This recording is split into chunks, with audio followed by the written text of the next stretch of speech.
ሰላም ቤተሰብ እንዴት ናቸው? እዚች ጋር የቡራ በቃ ደስታን ይሁት ወይኔ መጮህ አቃተው ማለት ነው። ባይዘዌ ዘፈን ስላለው እንዳላስገባባችሁ ብዬ ነው። እንድታዩ ያላያችሁ ቡራ አይታችኋል፣ እንዴት አንበሳ እንደወረደለት ማለት ነው። የኛ አንበሳ፣ የኛ ኩሩ፣ የኛ ጀግና።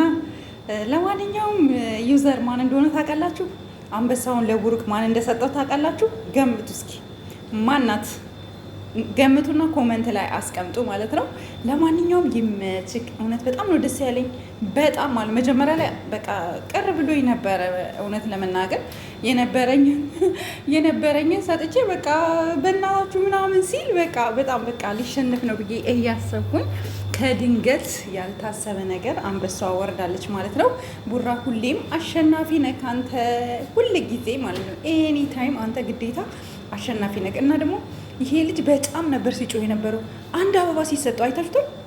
አብሮት ይጫወት የነበረው ልጅ ልክ አንድ አበባ ይሰጠዋል። በቃ ልክ በጣም ብዙ የወረደለት ነው የሚመስለው በጩኸቱ ማለት ነው። እነሱ ግን ተረጋግተው ምናምን ሳያስቡት እናቴ ዘነበላቸው ትላላችሁና በጣም ነው ደስ የሚለው። እና ሁሌ ጌም ብትጫወቱ ጥሩ ነው። ሁሌ ማለት ነው ተጫወቱ ጌም ሁሌ።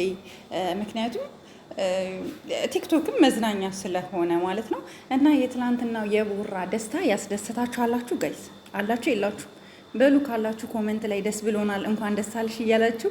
ቡራ ሁሌ ጀግና ነው። ቡራ ሁሌ አሸናፊ ናት። ቡራ ሁሌ ጊዜ በቃ ከፍ ያለ ቦታ ላይ ነው የምናየው። እና ኮሜንት ላይ ሁላችሁም ቡራ ጀግና እያላችሁ ጻፉ። እወዳችኋለሁ ጋይስ። ሀኒ ምን ሆነሽ ነው ጠፋሽ ምናምን የምትሉኝ አላችሁ። አለውኝ ውዶች፣ በጣም አለውኝ እውነት።